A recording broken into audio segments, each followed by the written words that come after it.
नमस्कार दोस्तों, मेरा नाम है मनीष भारती और आप देख रहे हैं संस्कृति आईएएस यूट्यूब चैनल। दोस्तों, जैसा कि आप जानते हैं कि हम टॉपिक वाइज रिवीजन कर रहे हैं, क्विक रिवीजन एक तरह से, और अभी हम आर्ट एंड कल्चर का कर रहे हैं। तो 4 लेक्चर तो पहले ही आप देख चुके हैं, ये 5वां लेक्चर है। इसमें 5 अलग टॉपिक लेकर के हम आए हैं जो इस साल भर में चर्चा में रहा है, जो करंट अफेयर्स का मुद्दा हो सकता है यूपीएससी के इस साल प्रीलिम्स के रिगार्डिंग। ठीक है, तो उसके 5 टॉपिक से 5 क्वेश्चन हम फिर करेंगे और देखेंगे। देखिए, 2 चीजें हमें ध्यान में देना है। एक बात तो हमें यह समझना है कि क्वेश्चन को, टॉपिक को रिवीजन करते चलना है। दूसरी बात ये समझना है कि इस प्रश्न का अप्रोच कैसे हम डेवलप करें। हो सकता है कि कुछ प्रश्न नहीं भी आता हो, तो कैसे एलिमिनेशन प्रोसेस तक पहुंचे, कैसे उसे समाधान तक ले जाए। तो चलिए, बिना समय गवाए हुए 5 प्रश्न का समाधान निकालते हैं। पहला प्रश्न क्या कहता है, देखिए, निम्न कथनों पर विचार कीजिए। कुछ कथन दिए गए हैं, उसको विचार में लेना है आपको। कमांड सबसे पहले, जैसा कि मैं बार बार कहता हूं कि इसको देख लिया कीजिए और उसके पिछले शब्द को देखिए। कह रहा है कि कौन सा कथन सत्य है। अब चारों कथन को ध्यान से पढ़िए कीवर्ड के साथ। देखिए, अमूर्त सांस्कृतिक विरासत समिति यूनेस्को के तत्वाधान में कार्य करती है। क्या यह बात सही है या गलत है, देखना है। इस समिति में कुल 20 सदस्य होते हैं। इनको समान भौगोलिक प्रतिनिधित्व और रोटेशन पद्धति के अनुसार चुना जाता है। भारत को तीसरी बार इस समिति के लिए चुना गया है। यह समिति अमूर्त विरासत की सूची में किसी नई विरासत को शामिल करने के अनुरोधों की भी जांच करती है। ये पॉइंट हो गए। अब इस टॉपिक को जरा हम ध्यान से देख लेते हैं, इस टॉपिक पे डिस्कशन कर लेते हैं ताकि कुछ मुद्दे समझ जाएंगे। देखिए, जैसा कि उसमें स्टेटमेंट में था कि इस समिति में 20 सदस्य होते हैं, यहाँ देखेंगे लिखा हुआ है कि इस समिति में कुल 24 सदस्य होते हैं और निश्चित तौर पे इनको समान भौगोलिक प्रतिनिधित्व और रोटेशन पद्धति के अनुसार ही चुना जाता है। ये बात ठीक है। अमूर्त सांस्कृतिक विरासत में 14 भारतीय विरासत शामिल है, जिसमें दुर्गा पूजा, कुंभ मेला और योग को बाद में शामिल कर लिया गया। अब जरा आप इस प्रश्न पे आइए। देखिए, अमूर्त सांस्कृतिक विरासत समिति यूनेस्को के तत्वाधान में काम करती है, बिल्कुल सही स्टेटमेंट है। तो एक स्टेटमेंट हमने निकाल लिया, सही है। दूसरा, इस समिति में कुल 20 सदस्य होते हैं। कितने सदस्य होते हैं? 24 सदस्य होते हैं। तो जाहिर सी बात है, ये स्टेटमेंट यहीं गलत हो गया, आगे जाने की भी जरूरत नहीं है। भारत को तीसरी बार इस समिति के लिए चुना गया है, तो निश्चित तौर पर भारत को इस समिति के लिए तीसरी बार चुना गया है। ठीक है, यह भी सही। यह समिति अमूर्त विरासत की सूची में किसी नई विरासत को जो शामिल करना होता है, तो उसकी जो अनुरोध है उसका जांच भी करती है, ऐसा कहा गया है। तो यह बिल्कुल सही है। तो स्टेटमेंट देख लीजिए, 1 सही है हमारे पास, 3 सही है और 4 सही है। तो 1, 3 और 4 सी में है, आता है। ठीक है, इसीलिए इसका विकल्प सी सही होगा। चलिए, प्रश्न नंबर 2 की तरफ चलते हैं और यह टॉपिक भी दूसरा हो जाएगा। स्वदेश दर्शन के विषय में निम्न कथनों पर विचार कीजिए। और फिर यहाँ कथन सत्य है, इसको देख लीजिए। कथन क्या कहा गया है? यह केंद्रीय क्षेत्र की एक योजना है। यह योजना 2015 में शुरू की गई थी और इसके अंतर्गत विभिन्न सर्किट परियोजनाओं को मंजूरी दी गई। ठीक है, इस योजना के तहत देश में संधारणीय और उत्तरदायी पर्यटन गंतव्यों की विकास करना, मतलब इसका लक्ष्य रहा। तो ये 3 स्टेटमेंट हैं। तो सबसे पहले हमें क्या जानना है इसमें? स्वदेश दर्शन।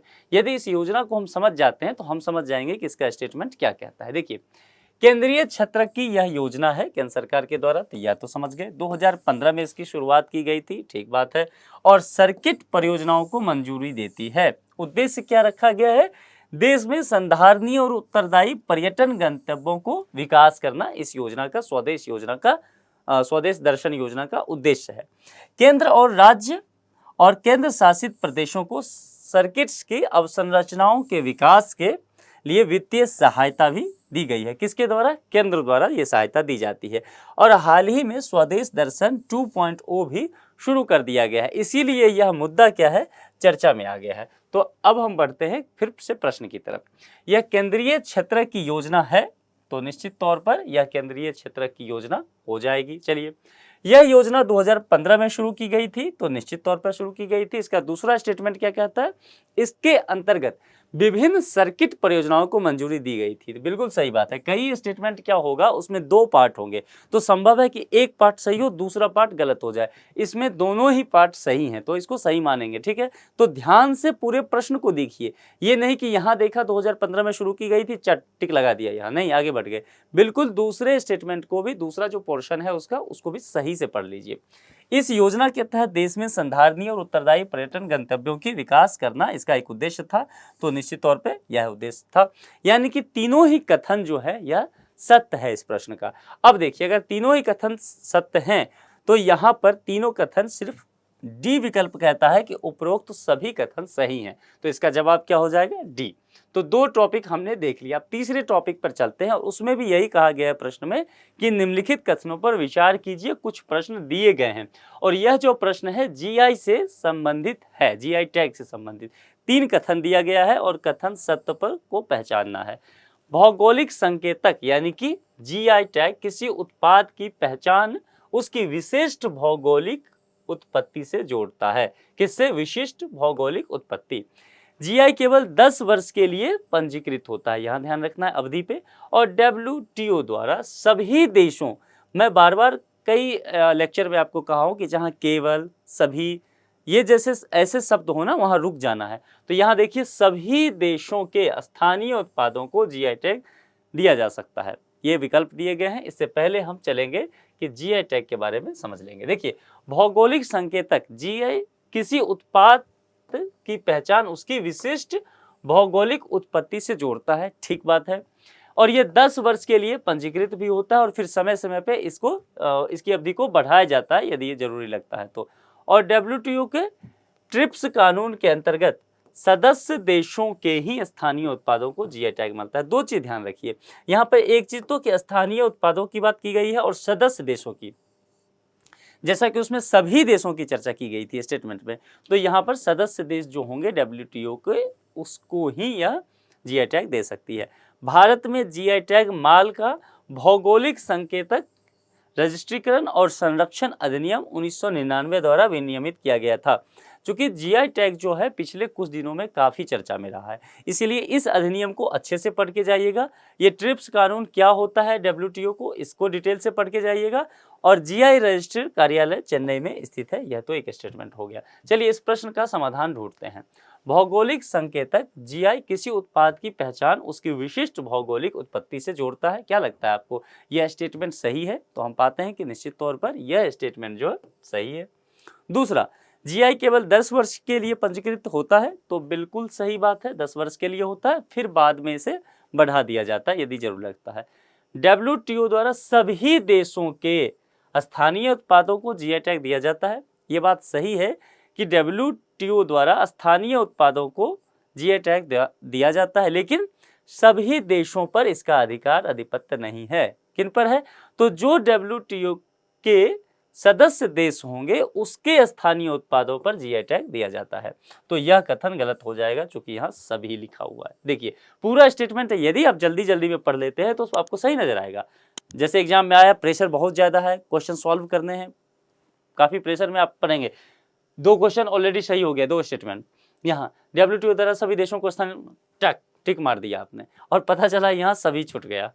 ठीक है, तो मामूली गलती से, आपको आ रहा है, आप जान रहे हैं, लेकिन आपने गलती कर ली है, तो यहाँ पर यह प्रश्न क्या होगा, गलत हो जाएगा। आप देखिए हमारे पास 2 विकल्प जो हैं वह सही है, 1 और 2, और 1 और 2 देखिए कहाँ पर पड़ता है, तो ए में, यानी कि विकल्प ए जो है इसका सही जवाब हो जाएगा, 1 और 2। चलिए प्रश्न नंबर 4 की तरफ चलते हैं। यहाँ पर जो है सुमेलित कीजिए, यूपीएससी का ये सबसे फेवरेट तरीका आजकल होता जा रहा है। ठीक है, तो इसको बहुत ध्यान से देखना होता है, क्योंकि कई बार कहेगा कि कौन सही है वो ठीक है, कई बार कहेगा कितने युग्म सही है, कितने युग्म, ये पेयर है तो कितना पेयर सही है, 1 पेयर, 2 पेयर, 3 पेयर, तो इसको ध्यान में रखना होता है।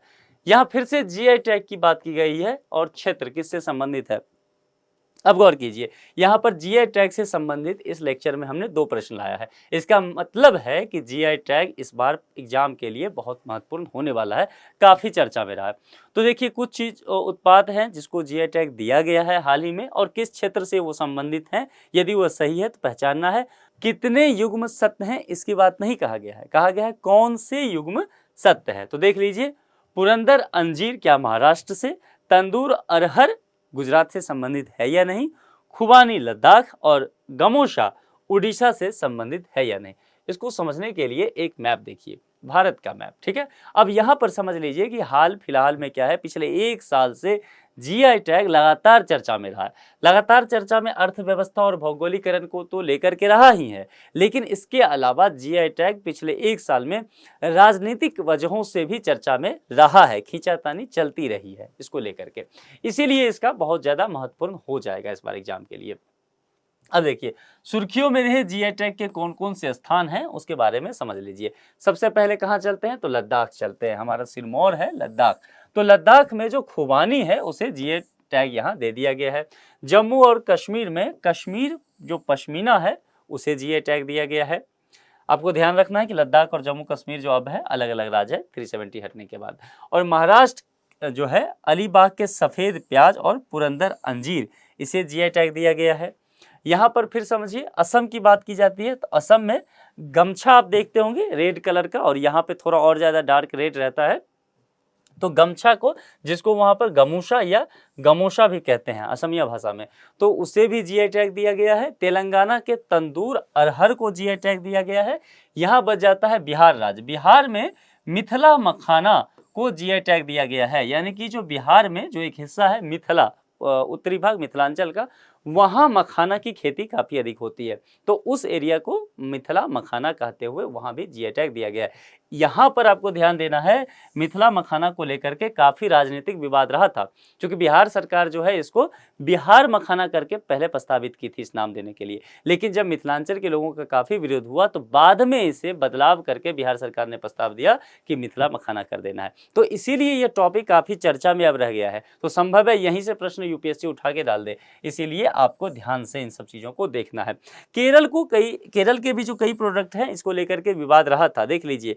ओना टुकारा एल्लू यानी कि तिल की जो बात की जाती है, और स्नैप मेलन या फिर लहसुन की यहाँ की बात की गई है, फली की बात की गई है, लाल चना की बात की गई है, इन सभी प्रोडक्ट को हाल फिलहाल में जीआई टैग दिया गया है। अब फिर से इस टॉपिक पर आते हैं। देखिए पुरंदर अंजीर, जो क्या ये सही युग्म है, तो निश्चित तौर पे पुरंदर अंजीर का संबंध महाराष्ट्र से ही है। अब तंदूर अरहर की बात करते हैं, तो देखिए क्या तंदूर अरहर जो है क्या गुजरात राज्य से संबंधित है, तो आप पाएंगे कि हमने डिस्कशन किया था कि यह गुजरात राज्य से संबंधित नहीं है, बल्कि यह तेलंगाना से संबंधित है, ठीक है। इसीलिए यह जो स्टेटमेंट है, यह क्या हो जाएगा, गलत हो जाएगा, यह युग्म गलत हो जाएगा, ठीक है। और खुबानी, क्या खुबानी जो है लद्दाख से संबंधित है, तो आप फिर से एक बार देख लीजिए कि खुबानी जो है लद्दाख से संबंधित है, तो इसका मतलब यह क्या हो जाएगा, सही हो जाएगा। और गमोशा यानी कि गमछा की जो मैंने बात की थी, क्या वो उड़ीसा से संबंधित है, तो यह गलत है, क्योंकि यह कहाँ से संबंधित है, असम से, ठीक है। तो इस तरह से आप देखेंगे तो आपके पास दो विकल्प हैं, यानी कि 1 और 3 जो है वह सही है। तो देखिए कौन सा युग्म सत्य है, तो 1 और 3 यानी कि सी जो इसका है, चौथा का सी, यह सही हो जाएगा, बाकी सब गलत हो जाएगा। तो जीआई टैग को बहुत ध्यान से पढ़ लेना है, क्योंकि यह आपके लिए महत्वपूर्ण होने वाला है। दूसरा, होयसल राजवंश के विषय में निम्नलिखित कथनों पर विचार करना है और इसमें से युग्म सत्य है यह पहचानना है। ध्यान दीजिएगा, पहले लेक्चर में भी मैंने आपसे कहा था कि होयसल राजवंश को अच्छे से इस बार तैयार कीजिएगा, क्योंकि चर्चा में रहा है, तो संभव है कि यूपीएससी की नज़र यहाँ पड़े, ठीक है। तो लेकिन फिर भी मैंने एक प्रश्न इसके लिए लाया हूँ आपके लिए कि आप इसको अच्छे से देख लीजिए।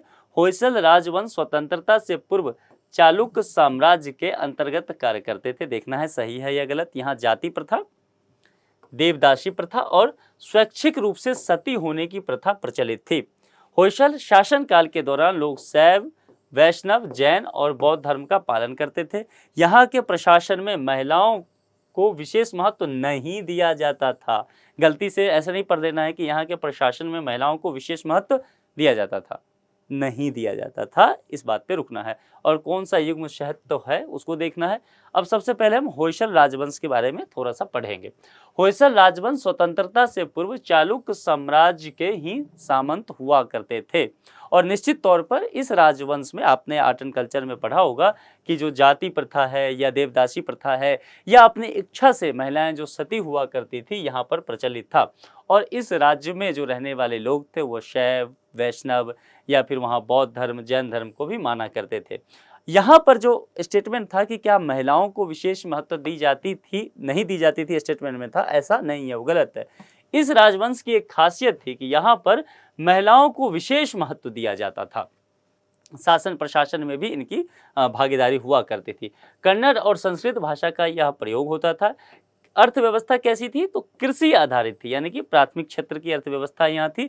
वरिष्ठ मंत्रियों को पंच प्रधान यहाँ कहा जाता था। अंतिम शासक इसके नरसिम्हा तृतीय हुए। कुछ फैक्ट हैं उसे देख लीजिए। और इसकी राजधानी बेलूर या द्वार समुद्र वर्तमान में हलेबिड है। ठीक है, तो अब आप यहाँ पर पहुंच जाते हैं। होयसल राजवंश के विभिन्न कथनों पर विचार कीजिए। वो जो स्टेटमेंट था, होयसल राजवंश स्वतंत्रता से पूर्व, कब? स्वतंत्रता से पूर्व चालुक्य साम्राज्य के अंतर्गत कार्य करते थे, यह कहा गया है, तो इसका मतलब सही है, क्योंकि ये बात सही है। जाति प्रथा, देवदासी और स्वैच्छिक रूप से सती होने की प्रथा प्रचलित थी, बिल्कुल सही बात है, यहाँ ऐसा होता था। होयसल शासन काल के दौरान के लोग जो थे वैश्य, शैव, जैन और बुद्ध धर्म का पालन करते थे, बिल्कुल सही बात है, ऐसा होता था। और महिलाओं को विशेष महत्व नहीं दिया जाता था, तो गलत है, यहाँ महिलाओं को विशेष महत्व दिया जाता था। अब आप देखिए उपरोक्त जो युग्म है उसमें से कौन से युग्म सत्य हैं? तो देखिए 1, 2 और 3, ये 3 स्टेटमेंट सत्य है। तो 3 स्टेटमेंट किस में है? देख लीजिए, यहाँ कह रहा है कि उपरोक्त सभी सही है, तो जाहिर सी बात है यह गलत हो जाएगा। यहाँ 2 ही है, 1 और 3, तो यह भी गलत हो जाएगा। यहाँ पर कहा गया है केवल 1, 2, 3, तो देखिए यहाँ 1 भी सही है, 2 भी सही है और 3 भी सही है, 4 गलत है। तो यहाँ पर यह बी इसका जवाब हो जाएगा, क्योंकि ए में 4 शामिल है, जो कि गलत है, तो इसका जवाब बी हो जाएगा। तो इस तरह से आपने देखा कि हमने 5 प्रश्नों को देखा, 5 अलग अलग टॉपिक से, और क्या जरूरी होगा यूपीएससी के लिहाज से, उसको हम उस अप्रोच से हमने प्रश्न का समाधान भी किया। तो इस तरह से जितने भी टॉपिक की चर्चा की गई है, अब यहाँ तो कुछ देर में किसी प्रश्न को, उस टॉपिक को हल्का फुल्का बताना होता है, लेकिन आप अपने से डिटेल से इसको पढ़ लीजिए। दूसरी बात, आप लोग जो मैसेज करते हैं, हम देखते हैं कि कमेंट सेक्शन में आप पीडीएफ चाहते हैं, आप संस्कृति आईएएस के जो टेलीग्राम ग्रुप है उसे ज्वाइन कर लीजिए, क्योंकि इसका पूरा पीडीएफ जो है आपको टेलीग्राम ग्रुप में मिल जाएगा। आपको इसके लिए परेशान होने की जरूरत नहीं है कि आपने इसका स्क्रीनशॉट नहीं किया या आपने नोट नहीं किया। ठीक है, तो इस वीडियो में इतनी ही बात रखते हैं, फिर दूसरे लेक्चर में दूसरे 5 टॉपिक के साथ हम आपसे जुड़ेंगे। अपना ख्याल रखिए। Thank you.